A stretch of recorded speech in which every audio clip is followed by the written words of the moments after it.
Imagina só, você tá lá assistindo o Godzilla de 2014 pela primeira vez, curtindo aquele clima sombrio, o rugido absurdo do monstro, e de repente você pensa: pra onde será que diabos foi a continuação original dessa história? O que o diretor daquela época tinha planejado para o futuro do Monsterverse? Pois é, durante quase 10 anos, essa foi uma das maiores dúvidas da comunidade. O que Gareth Edwards, o cara que começou tudo, realmente queria fazer com o Godzilla e por que ele sumiu do projeto? Hoje a gente vai mergulhar fundo nisso, porque sim, a trilogia original de Gareth Edwards foi finalmente revelada, e o que ele contou é de explodir a cabeça. Além disso, ele abriu o jogo sobre um dos maiores erros técnicos de Godzilla de 2014, o motivo real de o filme parecer tão escuro e sem brilho. E todas essas respostas a gente vai ter agora, nesse vídeo de hoje. Então, você já sabe o que fazer, né? Chega nesse vídeo deixando seu like e se inscreve aqui no canal, se por acaso essa for sua primeira vez aqui. Eu sou Eric Brelas e vamos junto para mais um vídeo. Tá, vamos começar então resolvendo um dos maiores mistérios do fandom, que é o porquê esse Godzilla de 2014 ele parecia tão escuro. Por anos a gente que é fã ficava reclamando, falando que esse filme é muito escuro, não dá pra ver nada. E adivinha só, a gente realmente estava certo. Durante uma entrevista pro Toho Kingdom, o próprio Gareth Edwards confirmou o que a gente suspeitava. O lançamento em Blu-ray de 2014 teve uma cor completamente errada. O filme original que a gente viu lá na sala do cinema, ele tinha uma cor muito mais vibrante, diferente. Apesar de que tem muita gente que sofre um efeito Mandela e fala que não, mesmo na sala do cinema o filme era todo escuro, só que não. O problema realmente estava na versão digital do filme. O diretor explicou que o master original que ele aprovou estava perfeito. O problema aconteceu na conversão para o Blu-ray e para as versões digitais. No caso, aquelas versões que a gente vê dentro dos streams e tudo mais. E o resultado foi aquele, né? Horrível. Na época, quem assistiu em 3D até percebeu que a versão tridimensional era mais clara. Ou seja, o erro estava restrito ao lançamento padrão. Durante a pandemia em 2020, o Gareth Edwards foi pessoalmente pro Burbank corrigir o problema no relançamento em 4K. Ele disse que finalmente o filme voltou a ter o visual que ele imaginou, com cores mais fiéis, brilho ajustado e contraste equilibrado. Hoje, se você assistir a versão 4K, vai notar uma diferença gritante. E sinceramente, galera, eu assisti e de verdade, é quase que outro filme. Dá pra ver tudo, sentir a textura, a chuva caindo no Godzilla. De verdade, essas cenas em 4K estão muito melhores das versões Blu-ray que a gente viu nas versões do streaming. Só que mesmo depois dessas mudanças, o próprio diretor ele admitiu que não assistiu a versão final depois dessa reunião. Então quem sabe talvez ainda tenha um ou outro detalhe por aí que ele gostaria de mudar. Mas tudo bem, pelo menos esse problema já foi resolvido. Agora a questão que eu tenho certeza que vocês mais querem ouvir é essa, né? A trilogia original do Monsterverse idealizada pelo Gareth Edwards. Quando o Godzilla de 2014 estreou, a ideia era que o Gareth Edwards dirigisse 3 filmes seguidos. Todo mundo estava achando que ele teria o controle total sobre o rumo do Monsterverse, mas a verdade foi totalmente outra. Durante a entrevista, Edwards explicou que logo após o primeiro filme, o produtor Thomas Tuhr apresentou um esboço geral de como o universo se expandiria. E a ideia era simples, mas genial. Primeiro, a gente começaria com o Godzilla de 2014, a história que o próprio Gareth Edwards fez. No caso, o monstro, né, o Godzilla, se apresentaria para o mundo e a humanidade ficaria sabendo da existência dele. Em Godzilla 2, a gente teria a apresentação de novos kaijus clássicos da Toho.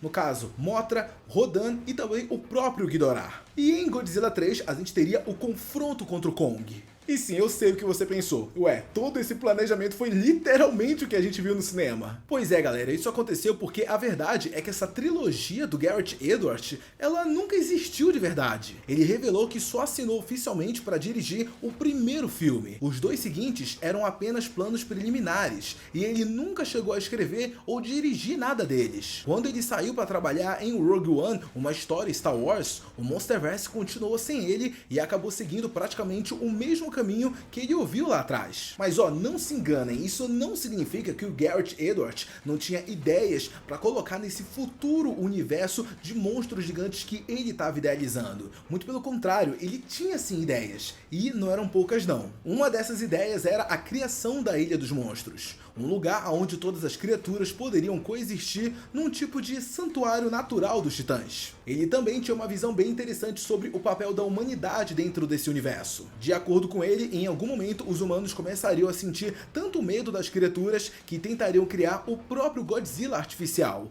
algo que poderia ter levado ao Mechagodzilla mais cedo na franquia. E olha só que louco, galera, porque isso literalmente veio a acontecer dentro do Monsterverse em Godzilla vs Kong, só que é claro que aconteceu de uma forma completamente diferente. Ou seja, o que o Gareth Edwards acabou idealizando acabou acontecendo de um jeito ou de outro. Ele até elogiou o trabalho do diretor que assumiu seu lugar na sequência Godzilla Rei dos Monstros lá de 2014, dizendo que, abre aspas, ele pegou a ideia dele e levou para um lugar mais profundo, fecha aspas. Segundo o Gareth Edwards, o tom dos filmes acabou mudando e realmente isso é verdade, mudou mesmo. Só que o que ele confirmou é que o destino final continuou sendo o mesmo. O planejamento ele não mudou. O plano ainda era fazer com que titãs gigantescos se duelassem no final das contas. E uma curiosidade engraçada é que durante a entrevista, Edwards foi perguntado sobre o motivo do Godzilla de 2014 nunca ter tido um comentário em áudio do diretor, aquele recurso clássico de DVD em que os cineastas falam sobre as cenas. Ele ficou bem surpreso com essa pergunta e falou que realmente ele tinha que gravar um. No fim, ele percebeu que nunca fizeram isso e que toparia gravar um comentário novo, especialmente se o filme ganhar uma edição especial de aniversário. Mas ele também confessou que tem um pouquinho de medo de gravar um documentário de áudio, porque ele tem medo de não lembrar de todos os detalhes. Até porque, convenhamos, né, galera? Faz mais de 10 anos que o filme foi lançado. E eu tenho certeza que dirigir esse filme do Godzilla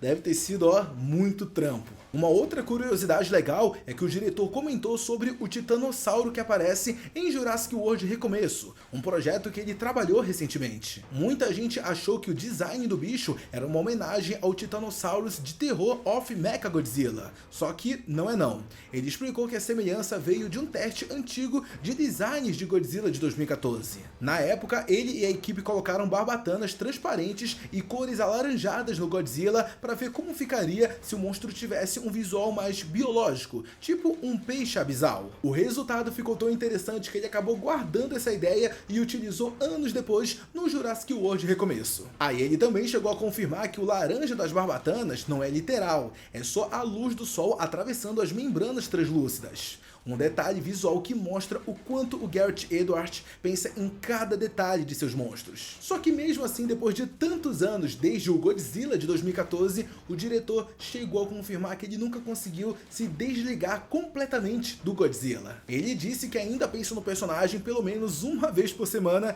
imaginando como seria um novo filme e como ele melhoraria o de 2014, se ele tivesse a chance de refazer tudo hoje. Inclusive, ele contou que ficou muito inspirado pelo filme japonês Godzilla Minus One e que adoraria dirigir algo nesse estilo, uma história mais humana, emocional e devastadora. Mas apesar disso, ele garante que está muito feliz vendo o Monsterverse continuar nas mãos de outros diretores talentosos e que o fato da franquia seguir viva prova que o trabalho dele deixou uma marca. E isso é muito legal, galera, porque quando a gente vê o Gareth Edwards falando do Godzilla de 2014, a gente vê que, apesar de todos os problemas e críticas que o filme teve, ele fala com muito orgulho do filme. Ele até diz que ele sente muita alegria quando ele vai, sei lá, no Japão, por exemplo, e caminha por aí e vê camisetas e até bonecos do seu Godzilla ao lado do Godzilla da Toho. Nas palavras dele, é como se um filho dele tivesse crescido e agora seguindo o próprio caminho. E olha, eu tenho que admitir que isso é muito verdade, galera, porque para pra pensar, desde 2014 o Godzilla praticamente não existia mais no mercado americano. As lojas quase não tinham produtos e os fãs precisavam importar brinquedos do Japão. Depois do filme de Edwards, o personagem renasceu mundialmente. Hoje o Godzilla está em todo lugar, nos cinemas, nos games, nas séries e até no streaming. Ele até brincou dizendo que o Godzilla dele na verdade é o nosso Godzilla, entendeu?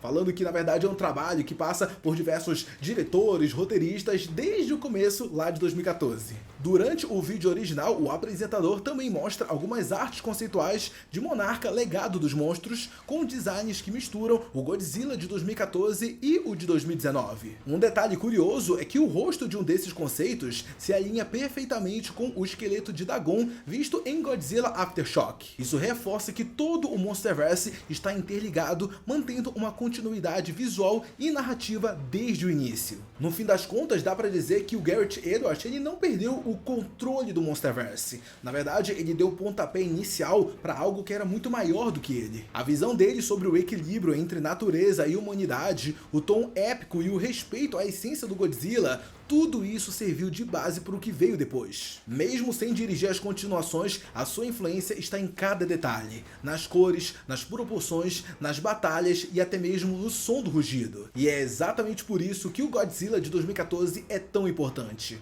Ele não foi só o início do Monsterverse, mas a redefinição moderna de um mito cinematográfico. Tá, mas agora eu quero saber a opinião de vocês sobre tudo isso. E aí, vocês gostariam de ver o Gareth Edwards voltando pro Monsterverse e dirigindo um novo filme do Godzilla? Talvez na pegada que ele falou, né? Estilo Godzilla Minus One, todo destruidor e tudo mais. Lembrando que, ó, ele foi o cara que dirigiu o Jurassic World Recomeço, que eu sei que muitos de vocês curtiram. Então, o que vocês acham? Um retorno pro Monsterverse valeria a pena ou é melhor deixar do jeito que tá? Deixa todas as suas opiniões e suas teorias sobre isso aqui no campo dos comentários, que eu quero muito saber. Muito obrigado a você que assistiu esse vídeo até aqui. Não sai dele antes de deixar seu like e se inscrever no canal. Um beijo, um abraço e até a próxima. Tchau!